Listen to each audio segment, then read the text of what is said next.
हे परमात्मा, हे आदिमाता, मुझे क्यों उत्पन्न किया गया है?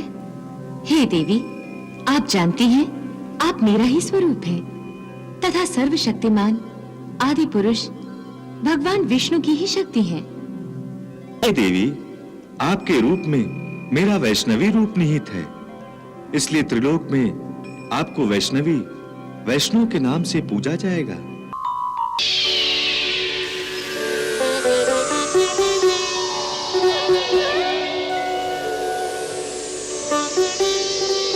क्या आप देवर्षि नारद की सारी बातें भूल गए? नहीं पुत्री। क्या आप अपने दिए हुए वचन का पालन नहीं करेंगे? करूंगा पुत्री। क्या आप अपने धर्म का पालन नहीं करेंगे? अवश्य करूंगा वैष्णव, अवश्य करूंगा। तो फिर निश्चिंत होकर मुझे दुर्जय के हवाले कर दीजिए पिताश्री। दुर्जय, जिन बालिकाओं का तुमने अपहरण किया है उन्हें मेरे हवाले कर दो दुर्जय, मैं तुम्हें क्षमा कर दूंगी। परंतु मैं तुम्हें क्षमा नहीं करूंगा, मैं तुम्हें मृत्यु के हवाले कर दूंगा।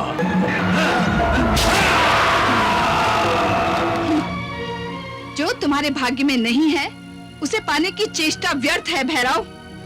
जो मैं पाना चाहता हूं उसे मैं पाकर ही रहता हूं।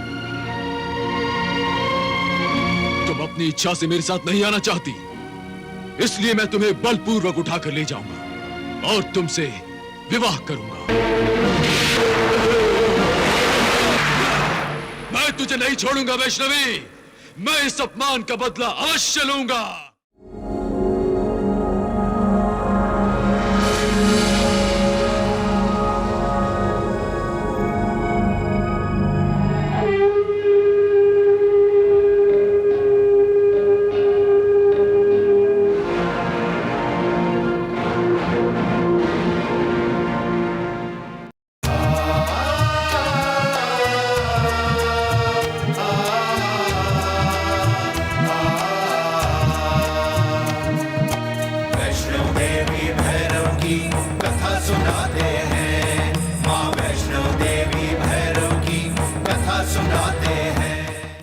आज मैं इस राज दरबार में जो सबसे महत्वपूर्ण बात सुनाना चाहता हूं वो आप सभी के लिए चिंताजनक है।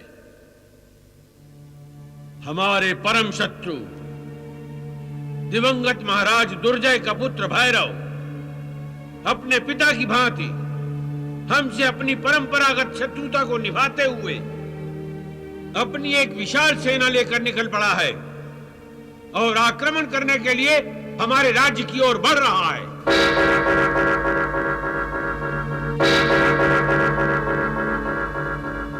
महाराज, यह सच है कि राज्य की सुरक्षा की दृष्टि से आक्रमण का समाचार चिंताजनक है, परंतु जब तक हम आपकी छत्र छाया में हैं, हमें बड़े से बड़े शत्रु और विशाल से विशाल सेना से भी डर नहीं लगता। हम सभी अपने आप को आपके नेतृत्व में सुरक्षित समझते हैं। परंतु आज से मैं राजकार्य के हर दायित्व से अपने आप को मुक्त करने जा रहा हूं। मैं ये राज सिंहासन छोड़ रहा हूं। महाराज, कोई युवराज न होने के कारण कहीं आप देवी वैष्णो को तो इस सिंहासन पर नहीं बिठाना चाहते? यदि ऐसा है तो सिंहासन पर तो क्या, देवी वैष्णो को हम सराखों पर बिठाएंगे। हाँ महाराज, हम आपके स्थान पर देवी वैष्णो को देखना चाहते हैं। हाँ, हम देवी वैष्णो को ही सिंहासन पर देखना चाहते हैं। नहीं, ये संभव नहीं है।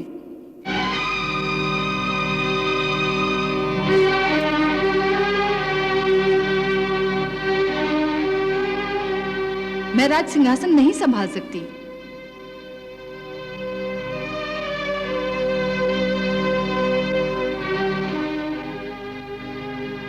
परंतु क्यों देवी? मैं प्रजा के मन के राज सिंहासन पर बैठकर ही प्रसन्न हूँ। आप राज सिंहासन पर बैठकर लोगों का उद्धार कर सकती हैं, जो आपका उद्देश्य है। मैं जन कल्याण के उद्देश्य से ही राज सिंहासन को स्वीकार करने से इनकार कर रही हूँ। मेरा जन कल्याण का उद्देश्य राजपाट द्वारा किए जाने वाले उद्देश्य से कहीं बड़ा है। मेरी इच्छा है कि मैं आध्यात्मिक उन्नति के लिए काम करूं। ये काम सिंहासन पर बैठकर नहीं किया जा सकता। इस काम को संपन्न करने के लिए मुझे स्वयं अपने आध्यात्मिक ज्ञान को बढ़ाना होगा। इसीलिए मैं तपोवन जाकर तपस्या करना चाहती हूँ। नहीं देवी नहीं, आप हमें छोड़कर मत जाइए। देवी हमें छोड़कर मत जाइए, हमें छोड़कर मत जाइए। क्षमा करें देवी, असुरों के आक्रमण के समय महाराज और आप दोनों हमें छोड़कर जा रहे हैं। भला प्रजा को संकट के समय छोड़कर जाने में कौन सा जन कल्याण निहित है? सेनापति जी, मैं किसी को संकट में छोड़कर नहीं जा रही हूँ। मैं तो संकट को यहाँ से दूर ले जा रही हूँ। असुर राज भैरव मुझे बंदी बनाना चाहता है। यदि मैं यहाँ से चली गई तो वो भी मेरे पीछे आएगा और युद्ध के कारण इस राज्य पर जो संकट आने वाला है वो टल जाएगा। नहीं देवी नहीं, हम अपनी सुरक्षा के लिए स्वयं आपको संकट में छोड़ दें, यह भी तो उचित नहीं है। इसकी चिंता करने की कोई आवश्यकता नहीं है। मैं पिताश्री और माताश्री को लेकर यहाँ से जा रही हूँ।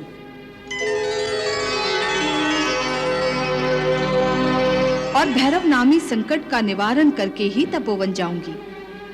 मेरे पीछे भैरव आपका कुछ नहीं बिगाड़ सकेगा।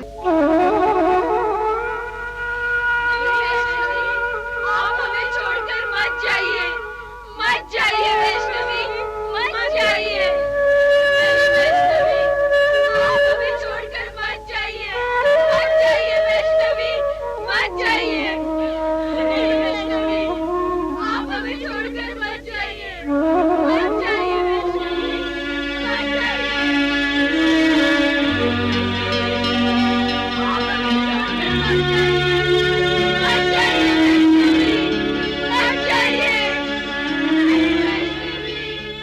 राजपाट धन धाम तज तज जग के सब रंग, मात पिता भी चल दिए वैष्णव माँ के संग, बैरागन के संग।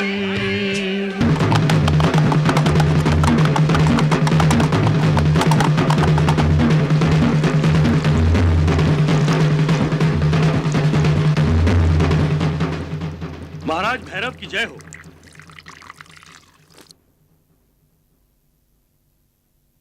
कहो गुप्तचर, क्या समाचार लायो? महाराज, आपके परम शत्रु राजा रत्नाकर ने आपके आक्रमण के भय से राजपाट त्याग दिया है। क्या राजपाट त्याग दिया है? हाँ महाराज, और रानी विजया और राजकुमारी वैष्णव को साथ लेकर राजा रत्नाकर दक्षिण दिशा में किसी अज्ञात स्थान की ओर बढ़ रहा है। वो कहीं भी जाए मेरे पंजे से दूर नहीं जा सकते। आकाश में जाए तो मैं आकाश फाड़ दूंगा, पाताल में जाए तो मैं पाताल को खंगाल डालूंगा।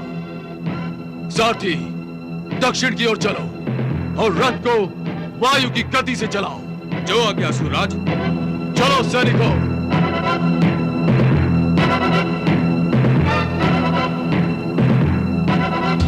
वायु की गति से चलाओ।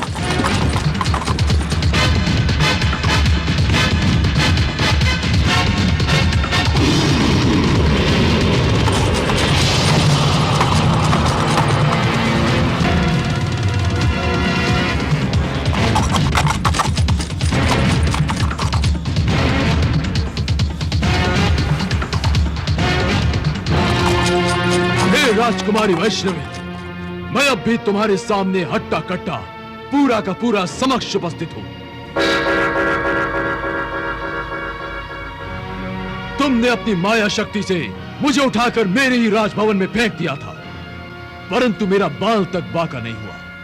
हाँ, तुम्हारी माया शक्ति अवश्य नष्ट हो गई है। असुर राज भैरव, तुमने पहली बार मुझसे उलझने की भूल की थी, इसलिए मैं तुम्हारी इस पहली भूल को क्षमा करके तुम्हें ये अनुमान लगाने का अवसर भी देना चाहती थी कि तुम मेरा सामना नहीं कर पाओगे, परंतु तुम आज एक बार फिर मेरे सामने खड़े हो। इसलिए राजकुमारी वैष्णवी कि अब भी मेरा उद्देश्य पूरा नहीं हुआ है। मैं तुम्हें अपने साथ ले जाने के लिए आया हूं। असुर राज भैरव, देवी वैष्णव तुम्हारे साथ नहीं जाएगी, वो तपोवन जा रही है। ऐसी सुंदरी को किसी वन में नहीं, मेरे मन में रहना चाहिए। भैरव, एक देवी से ऐसी ओछी बातें कर रहे हो? तुम्हें तो लज्जा से डूब मरना चाहिए। पिताश्री, आप ठीक कह रहे हैं। अब आपके रूप बदलने का और इस राक्षस के डूब जाने का समय आ गया है। देवी वैष्णवी, हम दोनों आपके संकेत को समझ गए हैं।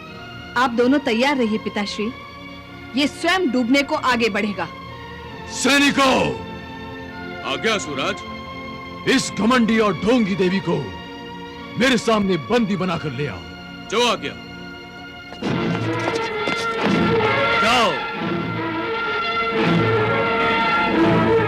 भैया, अब हमें आज्ञा और आशीर्वाद दीजिए। हे मैया, हम पूर्व जन्म का रूप धारण करने के लिए तैयार हैं। वैष्णव फिर कोई माया का खेल दिखाना चाहती है, इसे कोई अवसर मत दो। सैनिकों,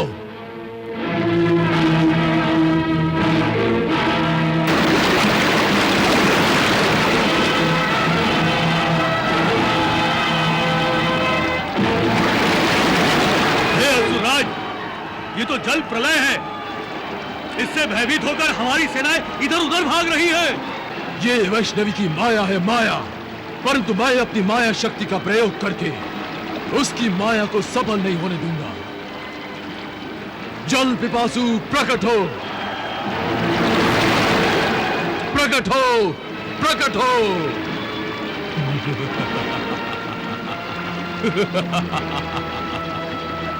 प्रणाम असुरेश्वर, आपने जल पिपासु को क्यों स्मरण किया है?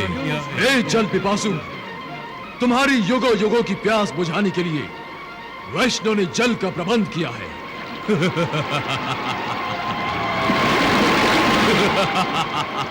तुम अपने युगों की प्यास अब इस जल से मिटा सकते हो।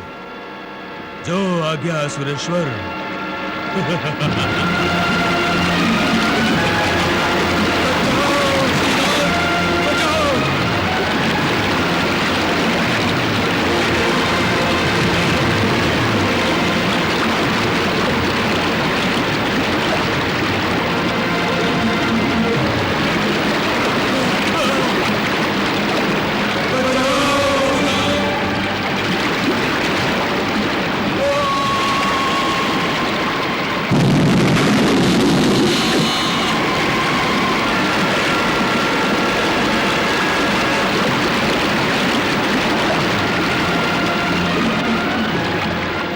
आइए पिताश्री, माताश्री, हम जलपथ द्वारा आगे बढ़ेंगे। रुक जाओ वैष्णवी, रुक जाओ। मैं तुम्हें जाने नहीं दूंगा।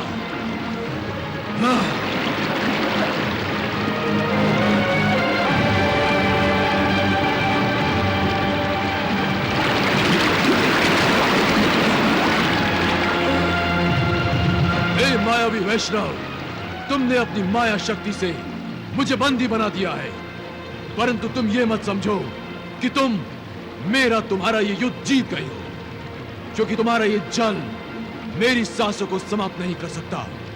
मैं जब तक चाहूं अपना श्वास रोककर अपने आप को जीवित रख सकता हूं, और उचित समय आने पर अपने आप को बंधन मुक्त करके तुम जहां भी होगी तुम्हारे सर पर पहुंच जाऊंगा।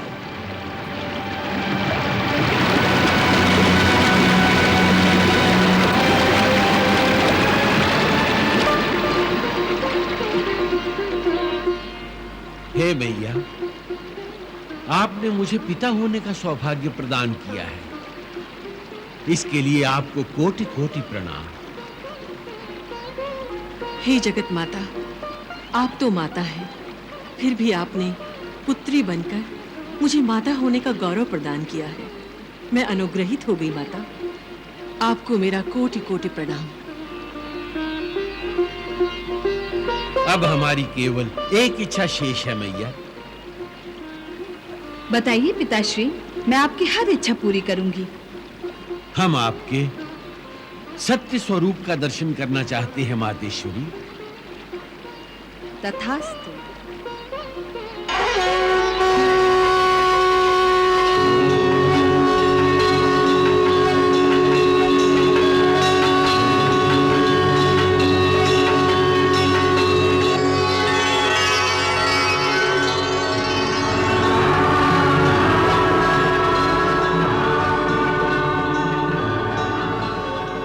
हे समुद्रराज, समुद्र मंथन के समय महादेव शिव शंकर ने हलाहल प्राशन करके सृष्टि की रक्षा की थी। आज आपने भी भैरव नाम के हलाहल को धारण करके सृष्टि पर उपकार किया है। आप जैसे महात्मा सृष्टिवासियों के लिए इसलिए पूजनीय होते हैं क्योंकि आप लोगों का दुख हरते हैं और उन्हें सुख प्रदान करते हैं। आप पापियों और पुण्यवान दोनों को आश्रय देते हैं। समुद्रराज, आपने अपने सत्कर्मों से ही देवत्व प्राप्त किया है। हे समुद्र देवता, आज के पश्चात पृथ्वीवासी आपकी पूजा करते रहेंगे।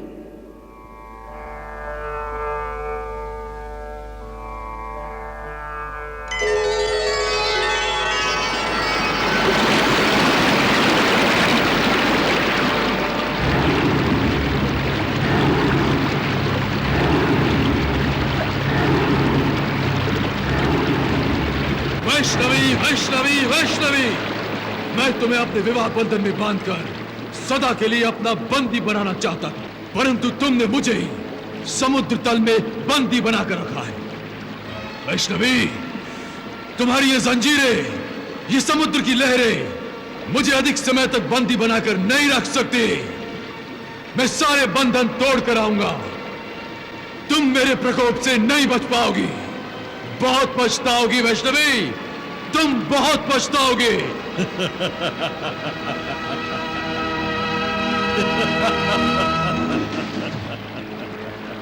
दोनों तुम, और ये छुप छुप कर क्यों हंस रहे हो?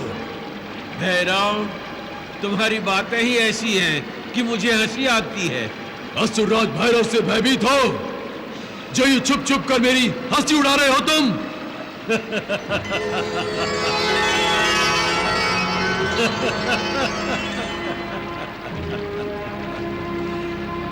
तुम जैसे दुर्बल प्राणी से भय कैसा?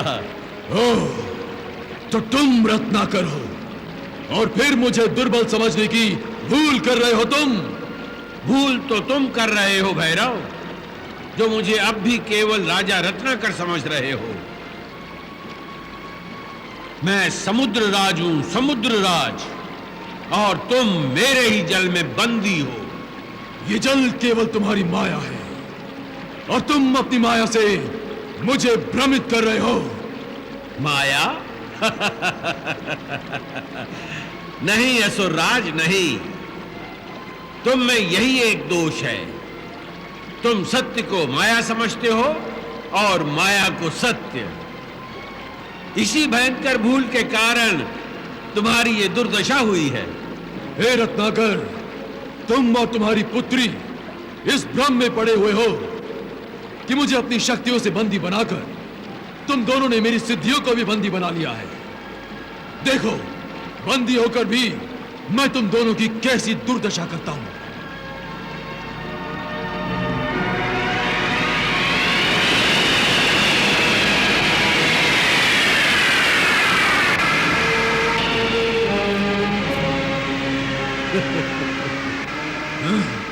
तुम जीवित हो रत्नाकर?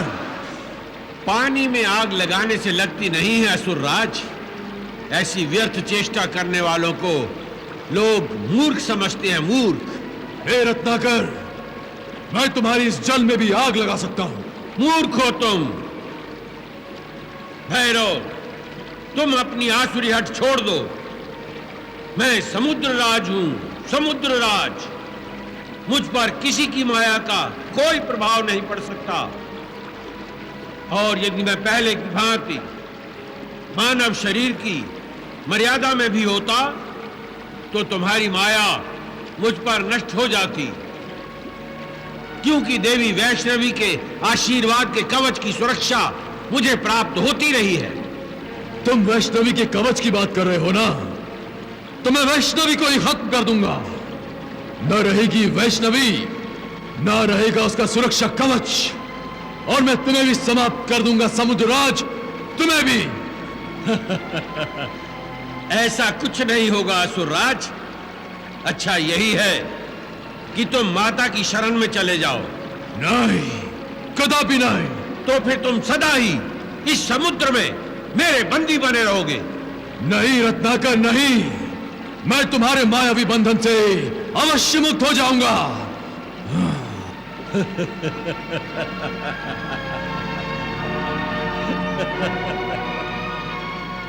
हे रत्नाकर, हे वैष्णवी, एक दिन मैं तुम्हारी मायावी शक्ति को अवश्य नष्ट कर दूंगा।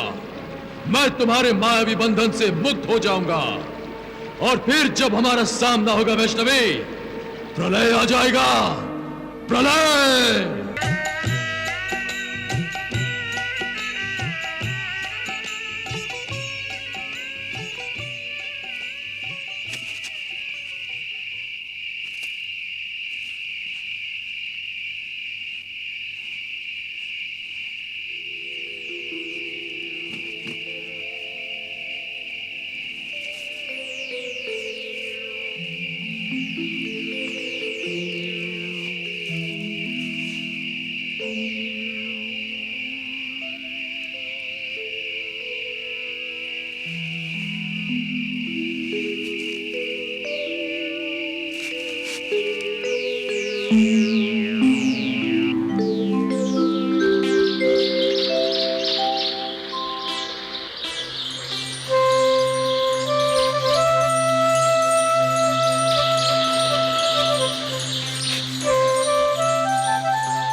त्रिकूट पर्वत,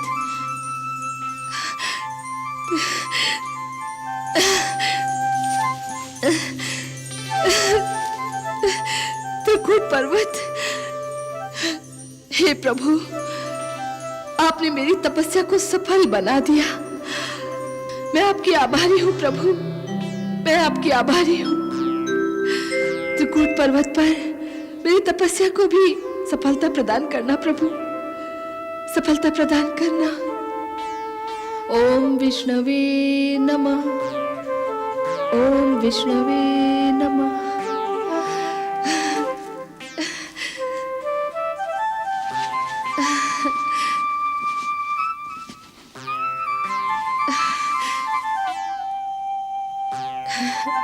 हे प्रभु,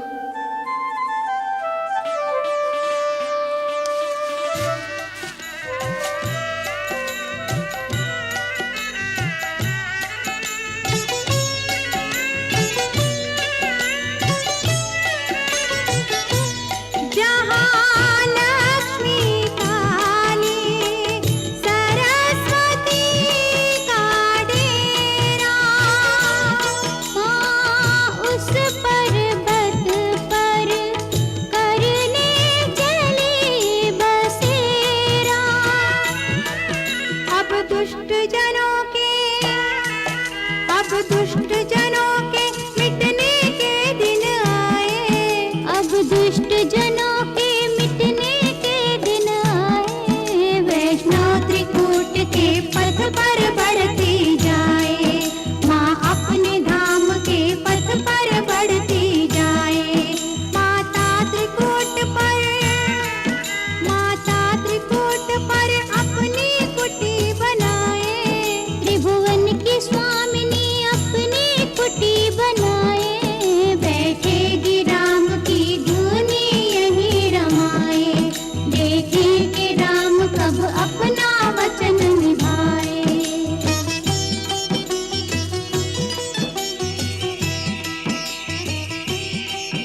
नमः। माँ मेरी विनती सुन लो,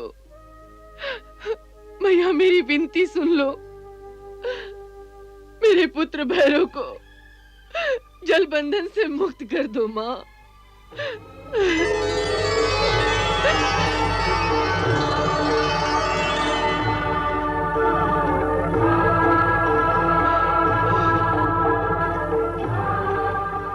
तथास्तु।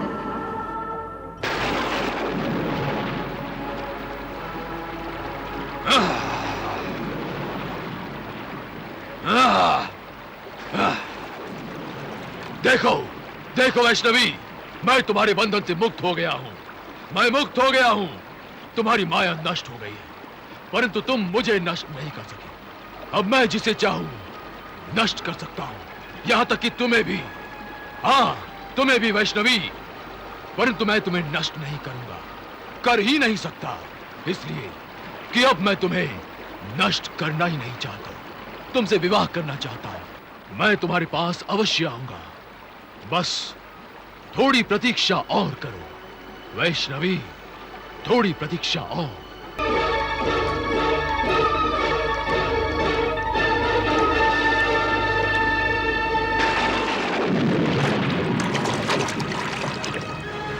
वैष्णवी!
क्या बात है?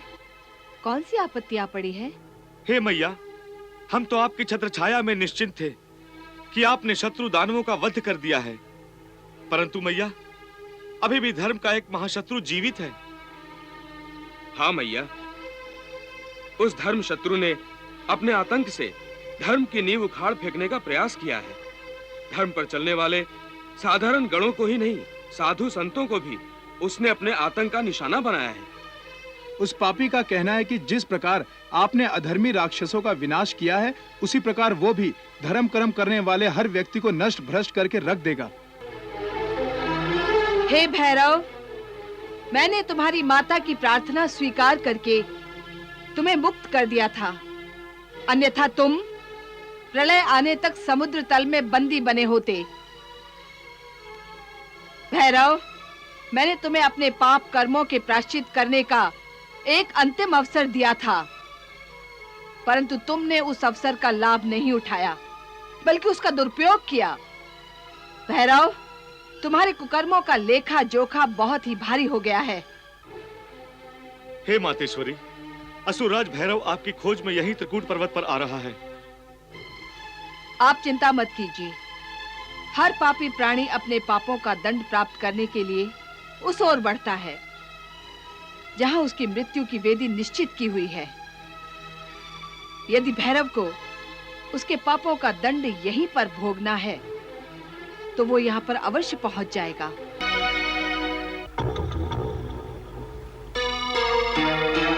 वैष्णव, वैष्णव, कहाँ छुपी हो तुम? मेरे सामने क्यों नहीं आती वैष्णव? कहाँ हो? भैरव, भैरव,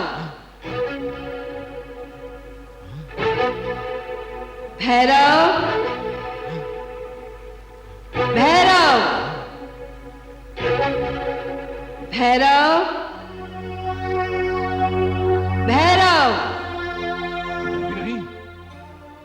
उधर भी नहीं, उत्तर में भी नहीं, दक्षिण में भी नहीं। कहां हो तुम वैष्णव? भैरव,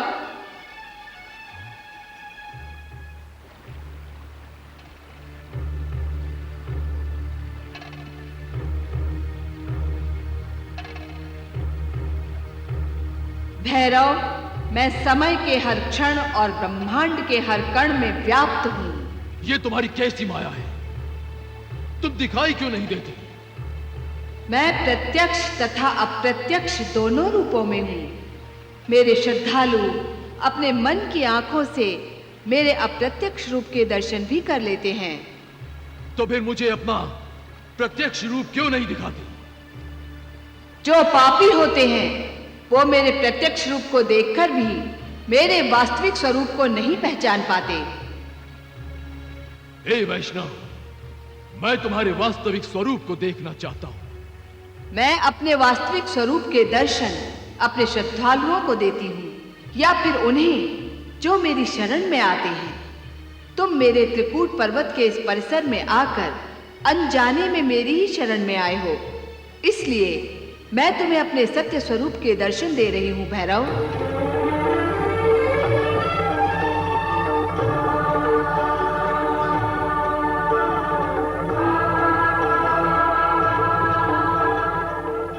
तो ये है तुम्हारा सत्य स्वरूप? नहीं भैरव, मेरा सत्य स्वरूप इससे भी कहीं अधिक विशाल और विराट है, जिसे ज्ञानी ही देख सकते हैं। मेरा सत्य स्वरूप ब्रह्मांड में हर ओर फैला हुआ है। मैं ब्रह्म स्वरूपिणी हूं।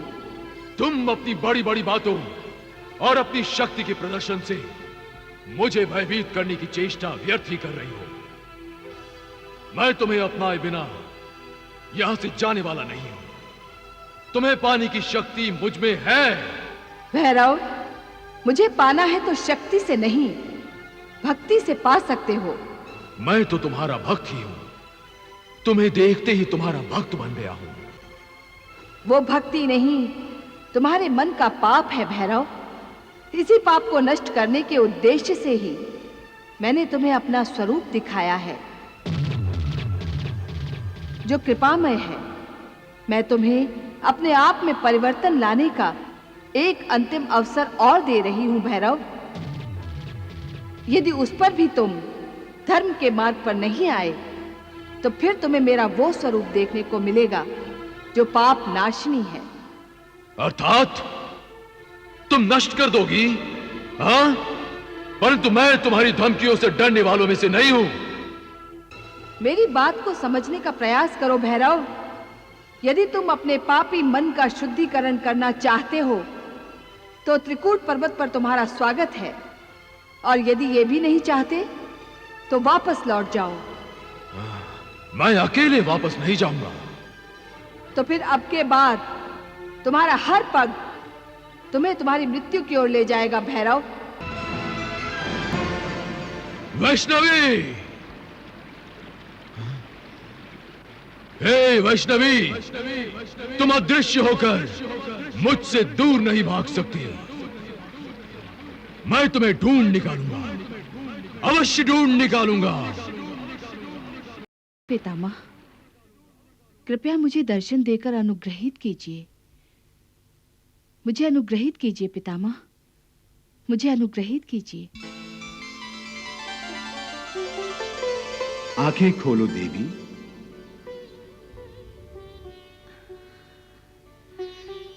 प्रणाम पितामह। कल्याणमस्तु। कहिए देवी, किस कारण से आपने मेरा स्मरण किया? हे पितामह, मैं प्रभु श्री राम की आज्ञा से यहाँ आई हूँ, परंतु मेरे मन में एक भ्रम है। भ्रम? किस बात के लिए देवी? हे पितामह, जब से मैं त्रिकूट पर्वत पर आई हूँ, राक्षसों ने बार बार मेरी तपस्या भंग करने का प्रयास किया है।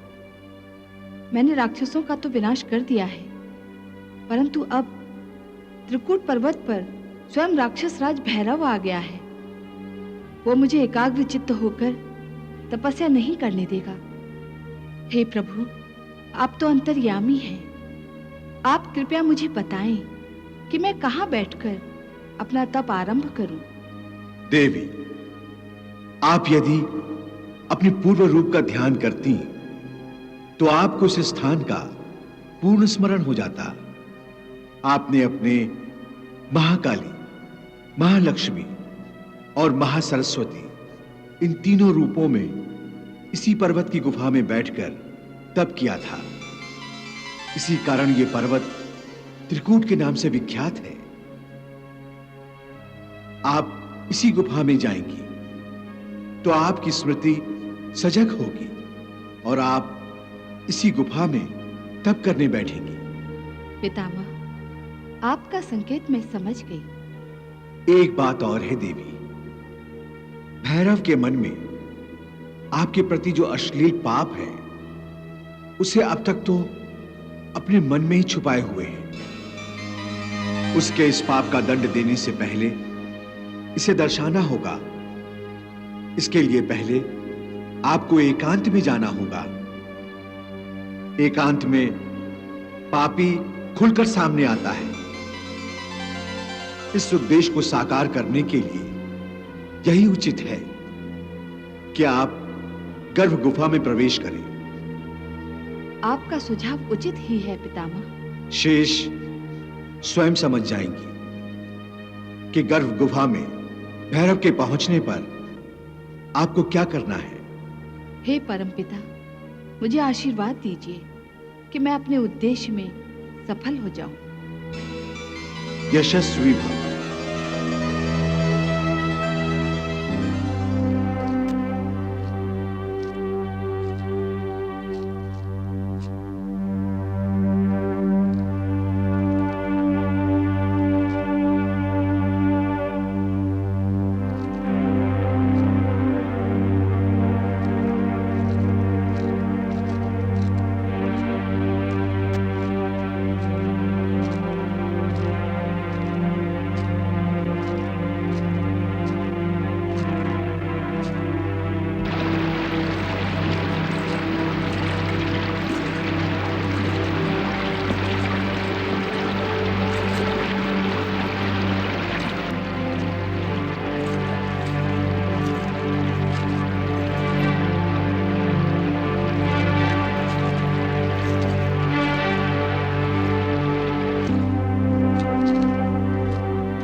ओम विष्णवे नमः। ओम विष्णवे नमः।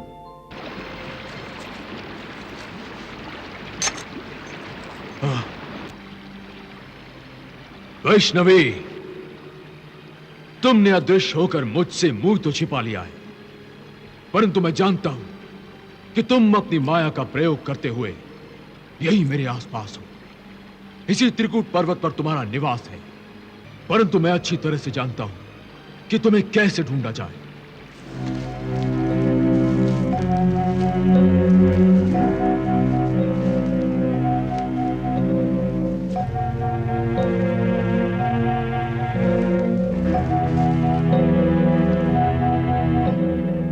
अरे कौन हो तुम? और यहाँ ताक झाक क्या कर रहे हो? जी, वो मैं देवी वैष्णवी को ढूंढ रहा था। अच्छा अच्छा तो तुम देवी वैष्णवी के दर्शन करने आए हो? जी जी। ठीक जगह पहुंचे हो। वो देखो,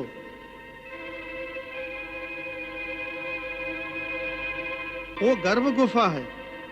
माता इस समय गुफा में विश्राम कर रही होंगी। मेरा प्रयास सफल हुआ, मुझे जाना चाहिए। कहाँ जा रहे हो? देवी वैष्णवी के दर्शन नहीं करोगे? नहीं नहीं, उनके विश्राम में बाधा नहीं डालना चाहता। दर्शन के लिए मैं फिर आ जाऊंगा। पहले अपने गुरुदेव को तो ये समाचार सुनाऊं, वो बहुत उत्सुक हो जाएंगे। अच्छा, नमस्कार। नमस्कार। ओम विष्णवे नमः।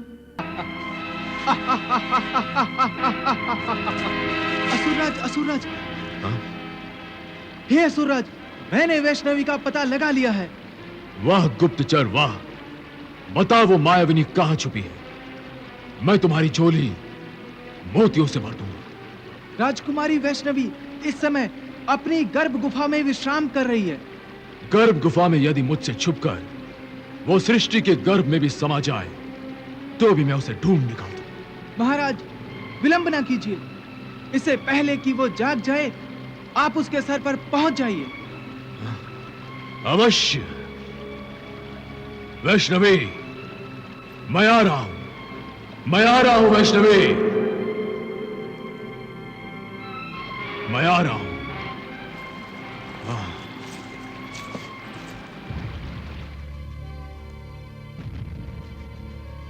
भैरव, मैंने तुम्हें कितने ही अवसर दिए, परंतु न तुमने अपना हट छोड़ा, न असुरत्व को छोड़ा। समस्त लोग मुझे माता समझते हैं, परंतु तुमने मुझे केवल एक सुंदर शरीर समझा। तुमने नारी का, जिसका प्रथम रूप माता है, आदर करने के बजाय अनादर किया है। तुम केवल सुंदरता के पुजारी हो, केवल वासना के मारे हो। इसलिए मैं समस्त संसार को तुम्हारे माध्यम से ये दिखाना चाहती हूँ कि नारी को देवी और माता न समझकर उसका अपमान करने वाले की क्या दुर्दशा होती है। हे भैरव, हे वासना की दासी आत्मा, तुझे मैंने अपना दिव्य रूप दिखाया, उस पर भी तूने अपनी कुदृष्टि ही डाली और अपनी वासना को प्रेम का नाम दिया। परंतु अब मैं तुझे अपना दिव्य रूप नहीं, वो रूप दिखाऊंगी जो तेरी वासना को केवल वासना ही प्रमाणित कर देगा।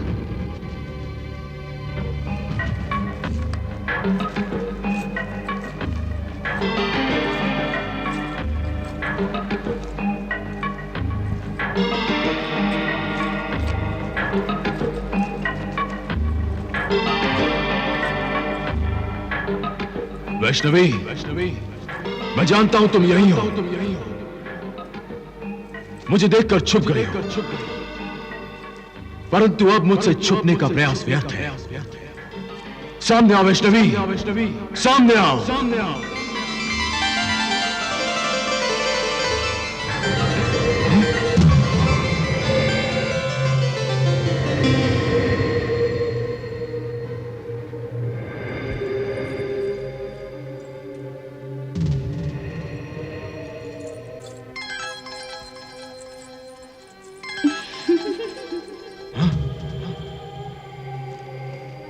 अब मुझसे लग जाने का क्या लाभ।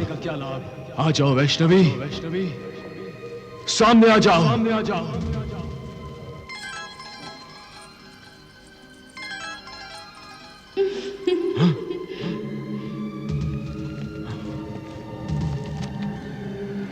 यूं मुझे क्यों सता रहे हो?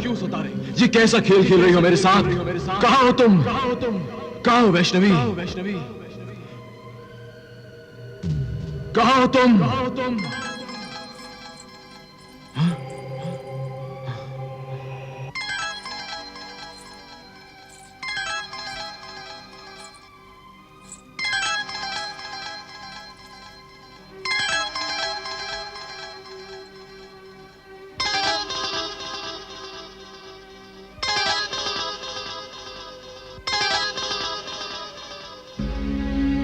सुंदरी, कौन हो तुम वैष्णवी तो नहीं लगती, परंतु इन सुंदर आभूषणों और वस्त्रों में तुम वैष्णवी से भी अधिक सुंदर दिखाई देती हो।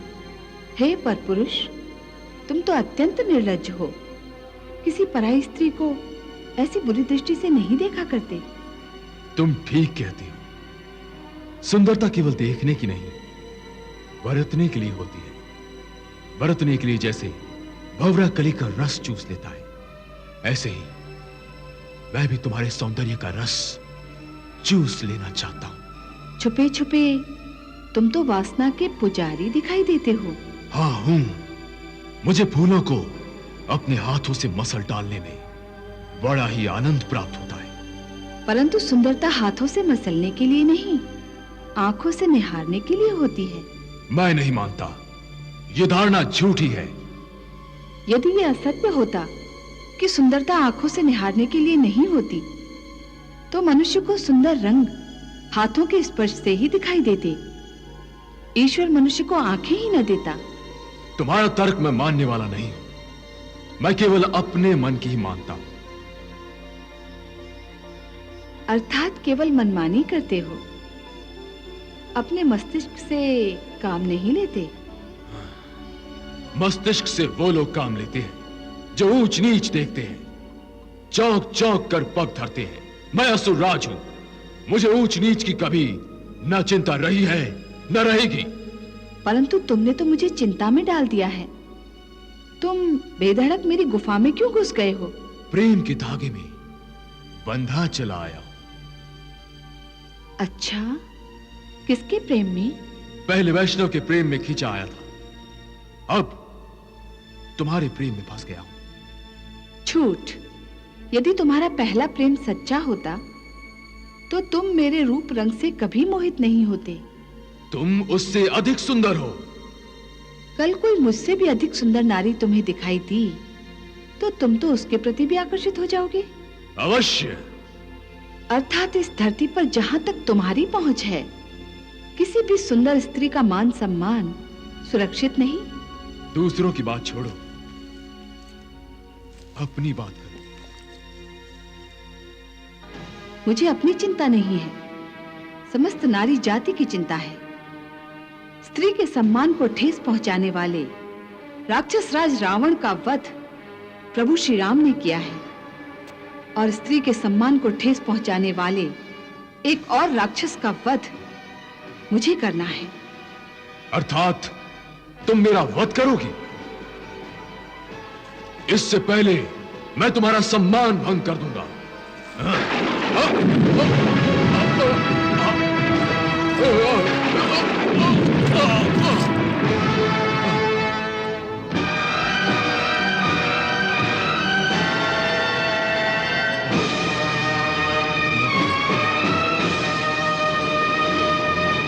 हे मूर्ख प्राणी, तेरा अंत निकट है, परंतु इस गुफा में नहीं।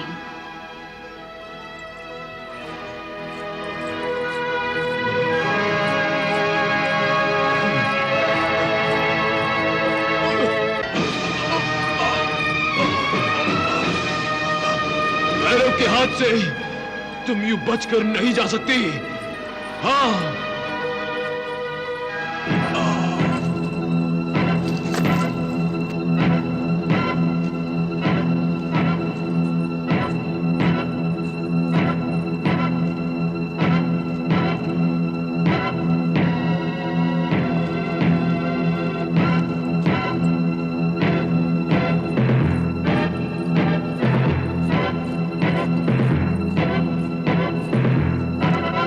रुक जाओ सुंदरी, रुक जाओ।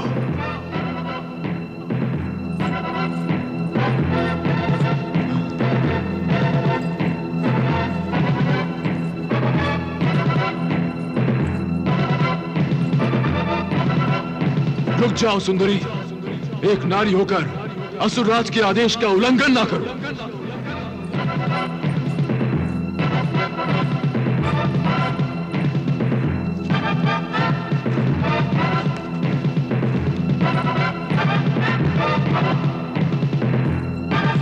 रुक जाओ सुंदरी, रुक जाओ।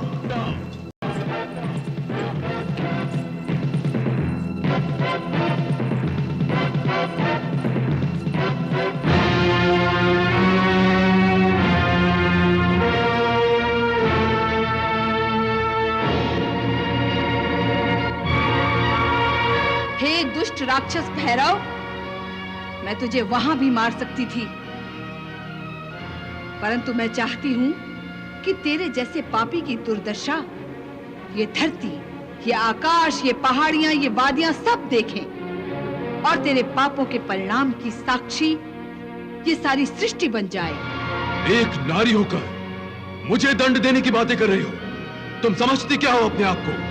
वासना की आग में अपनी आंखें जला लेने वाले भैरव, तुमने मुझे केवल एक स्त्री समझा है, परंतु सबसे पहले मैं एक माता हूं, जगत जननी हूं। देख, देख मैं क्या हूं।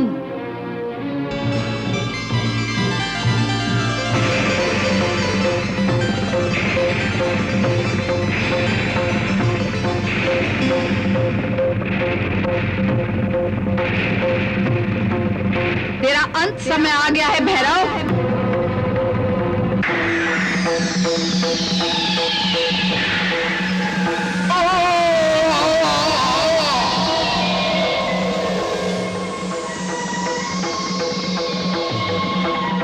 माता, माता, माता।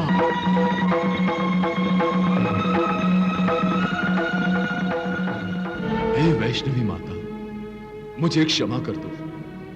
मैं आपकी महिमा को पहचान नहीं पाया। मुझे आवागमन के चक्र से मुक्ति दे दो। मैं अधर्मी हूं, पापी हूं, नीच हूं।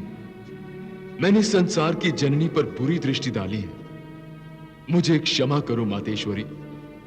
मुझे मुक्ति दो, मुक्ति दो, मुक्ति दो। हे भैरव, तेरी आंखें तब खुली जब तेरी आंखें बंद होने का समय आ गया। अब जबकि तूने मेरे चरण पकड़ लिए हैं, तेरे मन में पवित्र भाव उत्पन्न हुए हैं, मैं तेरे पापों को क्षमा करती हूँ। माता। परंतु हे नराधम, तेरा ये अपवित्र शरीर तथा तेरा ये मुख सदा यूं ही संसार का मार्गदर्शन करता रहेगा और ये चेतावनी देता रहेगा कि पराई नारी पर बुरी दृष्टि रखने वाले का कल्याण कभी नहीं होता। इसी कारण युगों युगों तक तेरा ये धड़ मेरी गुफा के द्वार पर पत्थर की चौखट की भांति पड़ा रहेगा और मेरे दर्शन को आने वाला हर श्रद्धालु भक्त तेरे ऊपर पग धरकर तुझे रौंदते हुए आगे बढ़ेगा। तेरा ये परिणाम बुरे रास्ते पर पग धरने से मनुष्य जाति को रोके रहेगा और जो नहीं रुकेगा वो युगों युगों तक आवागमन के चक्र में चक्कर खाता रहेगा।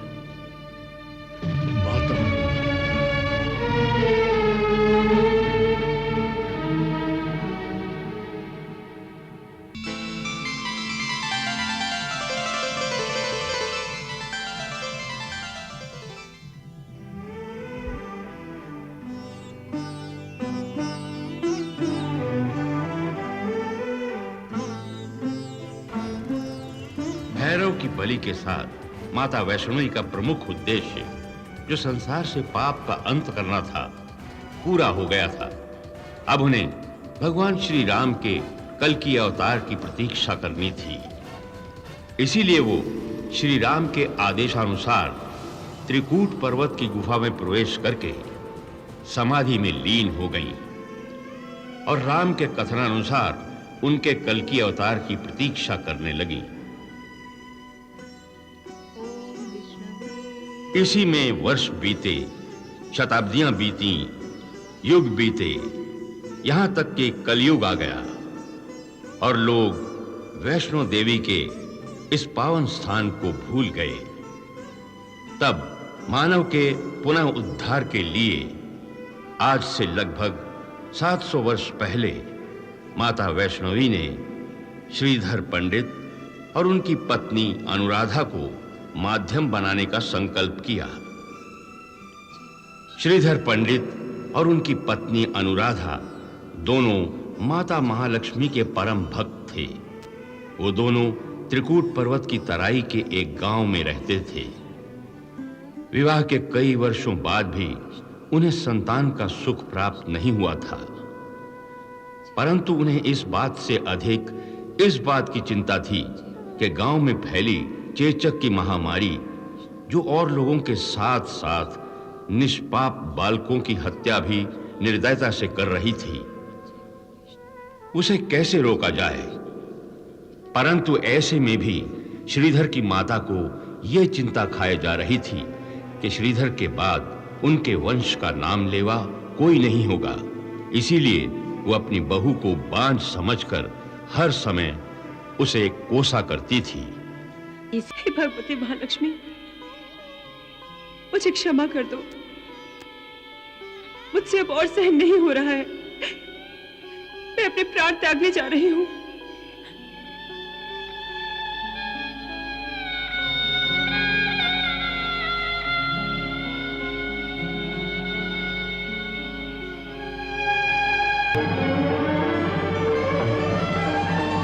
अरे, तुम वहां क्या कर रही हो?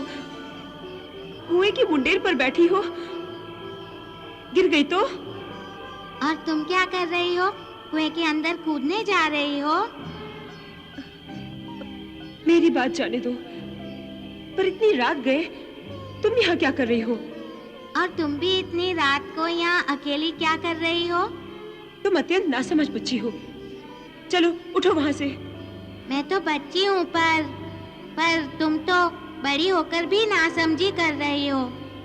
अच्छा, बातें मत बनाओ, चलो उठो।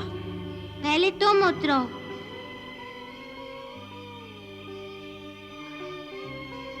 उतरो ना।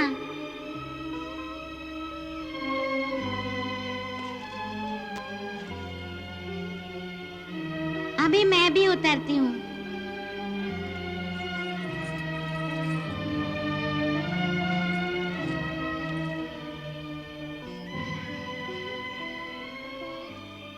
क्यों आई थी यहाँ? आत्महत्या करने आई थी ना? आत्महत्या करना पाप है, जानती हो ना?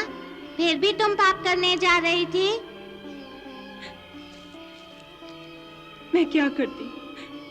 निसंतान होने का दुख तो मैं सहन कर सकती थी, परंतु बांझ होने के तानों को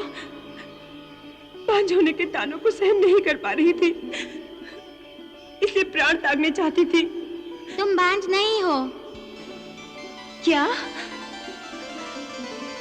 तुम्हें संतान अवश्य होगी। सच? अनुराधा! अनुराधा! अनुराधा! परंतु तुम्हें कैसे पता? मुझे सब कुछ पता है। तुम हो कौन? तुम मुझे जानती हो पर पहचानती नहीं हो। तुम जो भी हो, मेरे लिए जीवन दायिनी बनकर आई हो। कहते हैं बच्चों में भगवान होता है, तुम मेरे लिए भगवान ही हो, जगत माता लक्ष्मी हो। हे बालिका के रूप में लक्ष्मी, मैं तुम्हें प्रणाम करती हूँ।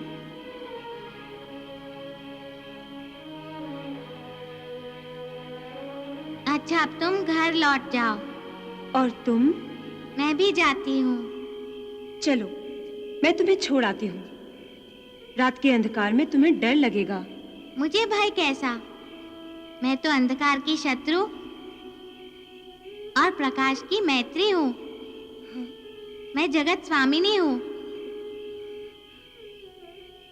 जैसे तुम विप्रवर श्रीधर के घर की स्वामिनी हो। अनुराधा! अनुराधा! अनुराधा!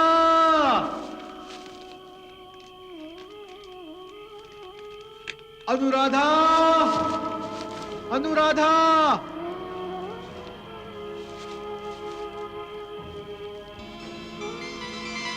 अनुराधा! तुम इस कुएं के पास क्या कर रही थी?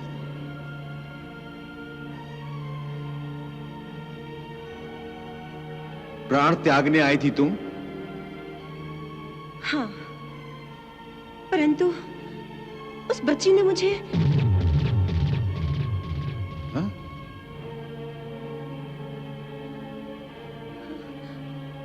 कौन सी बच्ची?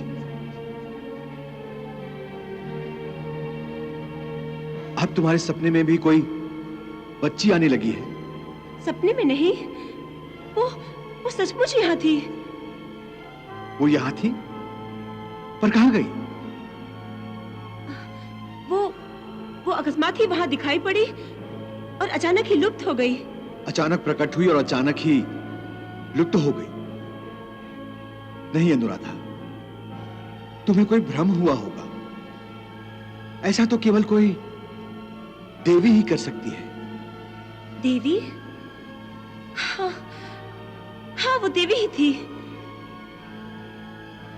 देवी? उसने मुझे आशीर्वाद भी दिया। उसने कहा मैं बांझ नहीं हूं, मैं मां बनूंगी। और ये भी कहा कि वो संपूर्ण जगत की स्वामिनी है। सच? हाँ। अनुराधा, माता महालक्ष्मी कुंवारी कन्या के रूप में भी दर्शन देती हैं। हो न हो वो माता महालक्ष्मी ही होंगी। वो माता ही थी। हमने उनसे दूसरों की गोद ना उजड़ने की प्रार्थना की थी। कदाचित हमारी प्रार्थना से प्रसन्न होकर उन्होंने हमें संतान का आशीर्वाद दिया है। माता महालक्ष्मी की दया और आशीर्वाद से असंभव भी संभव हो सकता है। हो न हो वो माता महालक्ष्मी ही होंगी। वो माता ही थी। सबको मिलेगा, सबको मिलेगा। हाँ हाँ, धीरे रखो। हाँ ये लो, तुम भी लो। हाँ तुम भी लो। अच्छा, लो। हाँ लो। हाँ ये ठीक है। तुम भी आओ, ये लो। आओ लो। अच्छा, हाँ। अरे पंडित जी, सारी मिठाई बच्चों में बांट दोगे, हमें मिठाई नहीं दोगे? अरे भाई, मिठाई देखकर हम भी बच्चे बन जाते हैं। बच्चा समझकर ही मिठाई दे दो। अरे दुखी राम जी, दुखी क्यों होते हो? लो, तुम भी मिठाई लो। हाँ तुम भी लो। भाई पंडित जी, ये तो बताइए मिठाई किस खुशी में बांट रहे हो? अब अरे शर्माइए नहीं, बताइए पंडित जी। माता महालक्ष्मी की कृपा होने वाली है। मेरी धर्मपत्नी मां बनने वाली है। परंतु वैद्य जी ने तो उसे बांझ बताया था। फिर वैद्य जी भगवान थोड़ा ही हैं कि उन्होंने कह दिया तो मुझे संतान ही नहीं होने वाली। तो क्या भगवान ने तुमसे कहा है कि संतान होगी? हाँ, कुछ ऐसा ही समझो। माता महालक्ष्मी ने वरदान दिया है। सुन लो, सपना देखा होगा। संतान का मोह भी मनुष्य को क्या क्या सपने दिखाता है।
हे महादेवी,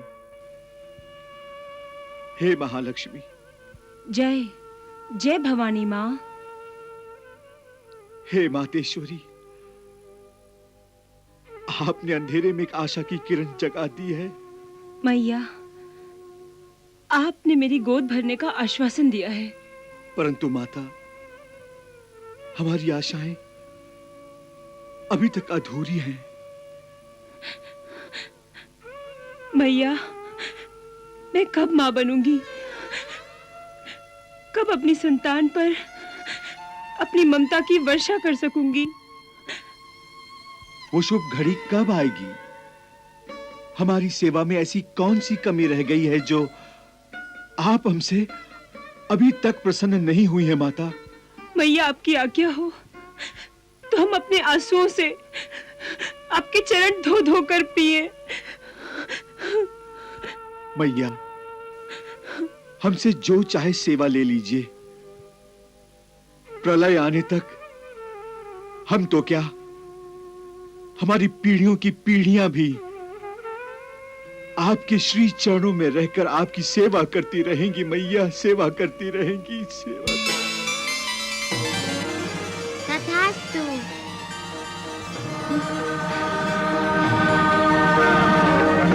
स्वामी, वो देखिए, वो बालिका जिसे मैंने कुएं पर देखा था। बालिका ना कहो भाग्यवान, बालिका ना कहो, वो तो महालक्ष्मी का स्वरूप है। हाँ, महालक्ष्मी का स्वरूप है।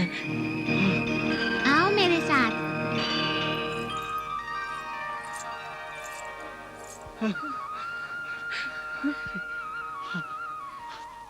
आओ भगवान, आओ।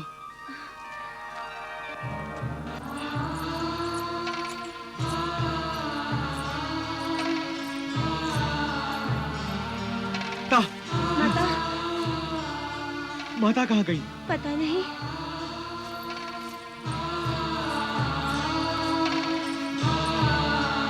वो रही माता।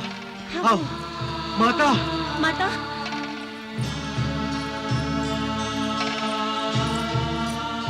माता,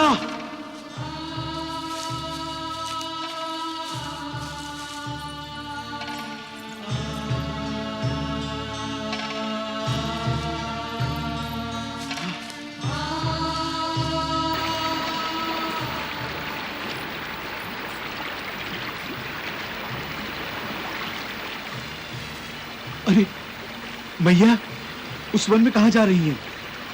वहाँ कटीली झाड़ियाँ भी हैं। मैया, आपके कोमल पैरों में कांटे चुभ जाएंगे। हाँ। रुक जाइए मैया। मुझे कुछ नहीं होगा और आपको भी कुछ नहीं होगा।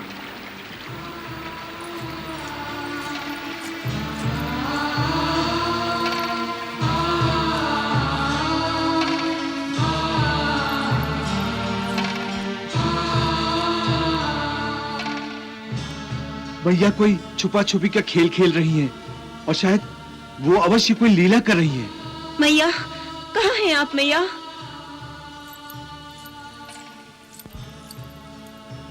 वो रही मैया। मैया, रुक जाओ मैया। मैया, मैया, मैया।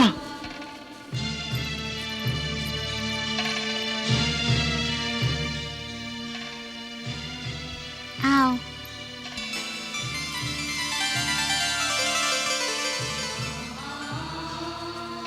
आओ, मैया का आदेश है। हाँ। आओ।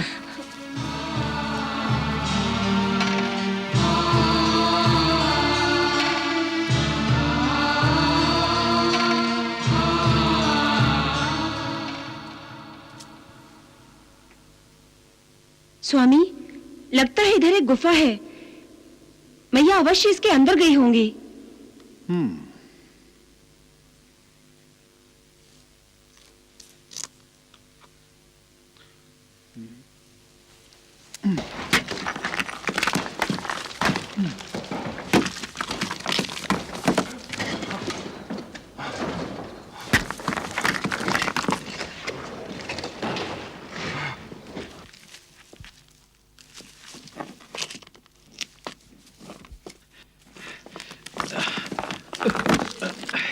मैया,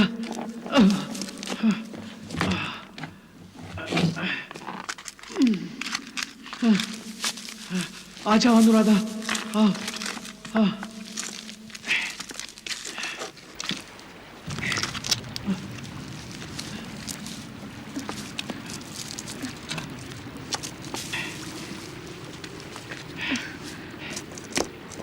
इस अंधकार में तो कुछ दिखाई नहीं दे रहा है।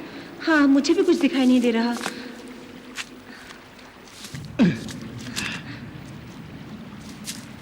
बड़ी विचित्र सी बात है ना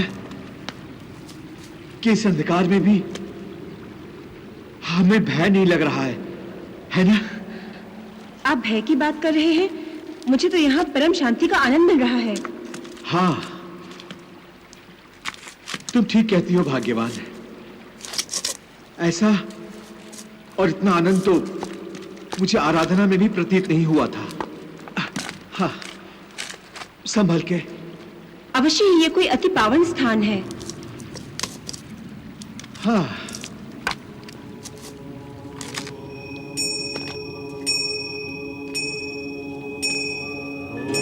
सुनिए, आपको कुछ सुनाई दे रहा है? हाँ, मंदिर में घंटियों की आवाज के साथ साथ ओम का जाप भी सुनाई दे रहा है। जैसे कानों में रस घुल रहा हो, जैसे आत्मा तृप्त हो रही हो। देवी महालक्ष्मी हम पर जैसे दिव्य दृष्टि के द्वार खोल रही है ना? हाँ स्वामी। आओ चले उस तरफ, वहां कुछ दिखाई दे रहा है। हाँ चलिए।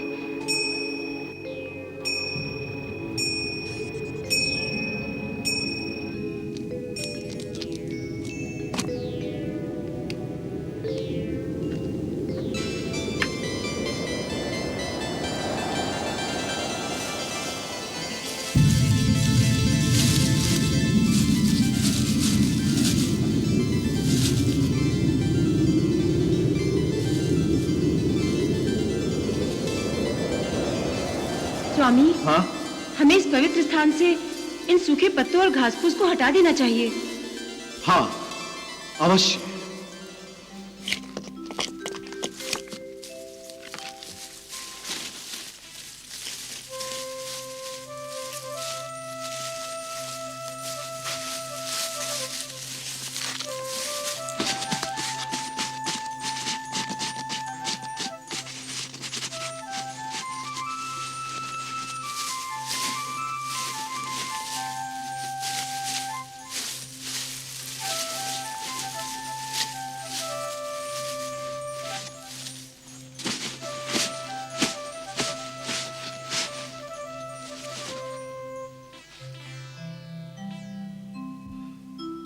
परंतु माता कहाँ गई? कदाचित हमें ये गुफा और इन 3 गुप्त निशानियों को दिखाने के लिए ही माता ने हमारा मार्गदर्शन किया। इसका अर्थ ये हुआ कि माता अपना कार्य करके लोप हो गई। हाँ, परंतु माता ने हमें इस स्थान का रहस्य बताया ही नहीं। मैया ने जब हमारा मार्गदर्शन यहाँ तक किया है, तो इस संबंध में आगे भी हमारा मार्गदर्शन अवश्य करेंगी। हाँ।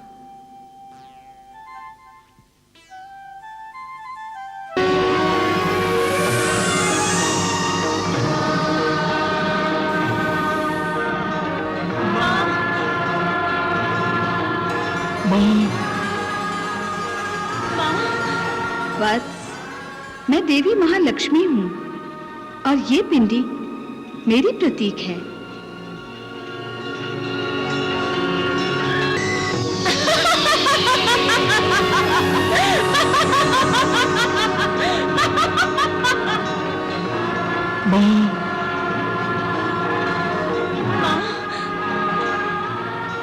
और वत्स, मैं देवी महाकाली हूँ। ये पिंडी मेरी ही प्रतीक है।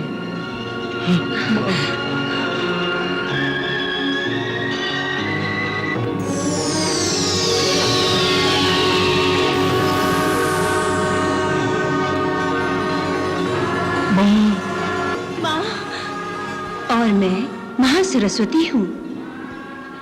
माँ सरस्वती, माँ सरस्वती। हे माता महालक्ष्मी, हे माता महाकाली, हे महासरस्वती, हम दोनों आप तीनों के एक साथ दर्शन करके धन्य हो गए माँ, धन्य हो गए माँ, धन्य हो गए, धन्य हो गए।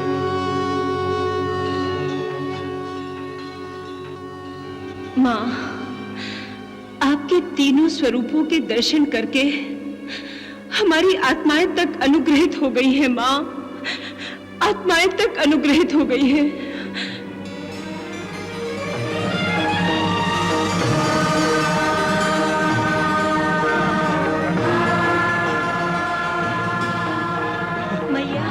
माँ, माँ,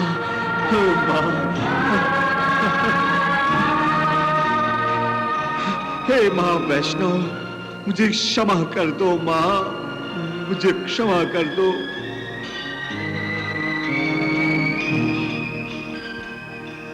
हम आपकी इस बाल लीला को समझ कर भी समझ नहीं पाए माँ। आपने तो अपने नाम का परिचय भी दिया था माँ। फिर भी सांसारिक मोह के कारण हम आपको साधारण बालिका समझ बैठे थे मैया। इस पर भी हमसे कोई भूल चूक हुई हो माँ, तो हमें नादान समझकर क्षमा कर देना माँ वैष्णवी। हमें क्षमा कर दो, हमें क्षमा कर दो माँ, हमें क्षमा कर दो माँ वैष्णवी। हमें माँ, यदि हमसे कोई भूल हुई हो, कोई अनादर हुआ हो, तो अपनी संतान समझकर उसे अनदेखा कर दीजिए माँ। आप मेरी संतान ही तो हैं। मैं अपने सभी भक्तों को अपनी संतान मानती हूँ। मैया, मैया, मैया, आप दोनों में भक्ति भाव इतना कूट कूट के भरा है कि ना आपसे कोई अनादर हो सकता है, ना ही भूल चूक। इसीलिए तो मैंने तुम दोनों को अपना परम भक्त मान लिया है और तुम दोनों को अष्टभुजा रूप में दर्शन दे रही हूँ। मैया, आपकी ममता अपार है मैया, अपार है। आपकी कृपा अनंत है माँ।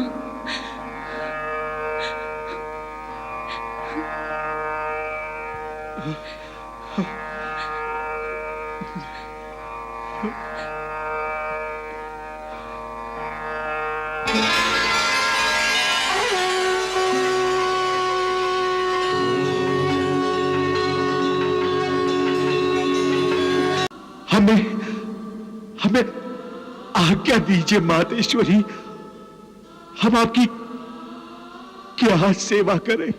हे श्रीधर तथा हे अनुराधा, तुम दोनों को मैंने इस स्थान का महात्म्य बता दिया है। अब तुम गांव-गांव जाकर इस स्थान का महात्म्य बता दो। मैं तुम्हें परम सेवा का अवसर दे रही हूँ, इसे ग्रहण करो वत्स। माँ, माता, हम आपकी आज्ञा का पालन करेंगे। पालन करेंगे माँ।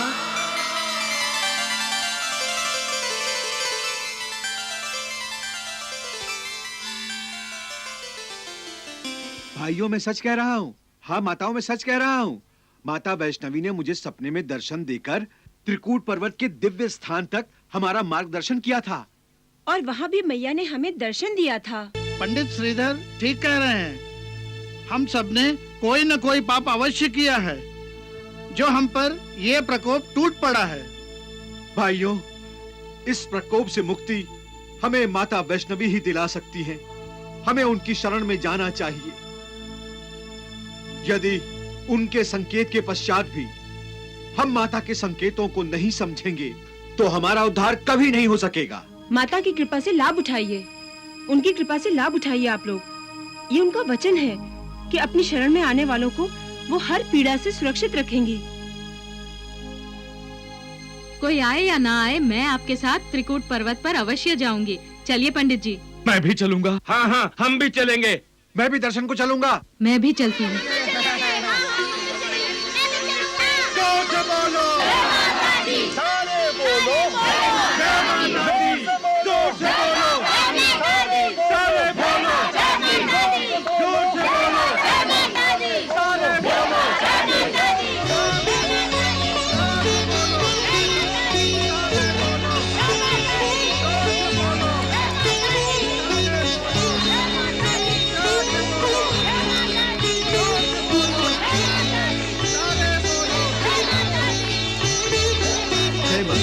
जय माता दी। जय माता दी। जय माता दी। जय माता दी। जय माता दी।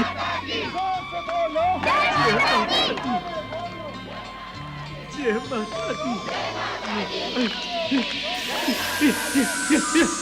अरे मैं ठीक हो गया।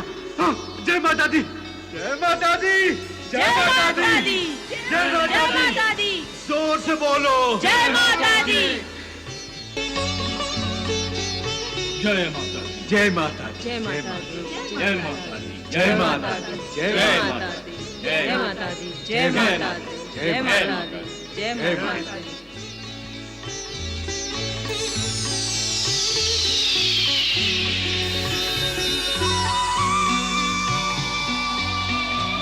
माँ,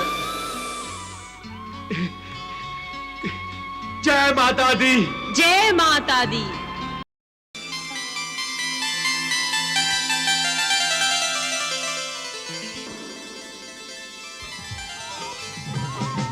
शेरा वाली की जय, जोता वाली की जय, लाटा वाली की जय। जय माता की, जय माता की, जय माता की जय। प्रेम से बोलो जय माता की, सब मिल बोलो जय माता की, आते भी बोलो जय माता की, जाते भी बोलो जय माता की। वही महालक्ष्मी, वही महामाया, हर देवी पे वैष्णो देवी की छाया। हर देवी पे उसी देवी की छाया। आती है मुरादे लिए भक्तों की टोलियां, भरती है माता रानी सबकी झोलियां। आदि सखी के गुण गाता जा, चरणों से लगन लगाता जा। चल मैया के द्वार इधर उधर मत डोल भगता। सच्चे मन से सचिया जोता वाली देवी मैया की जय बोल भगता। वैष्णो देवी भैरव की कथा सुनाते हैं, माँ वैष्णो देवी भैरव की कथा सुनाते हैं।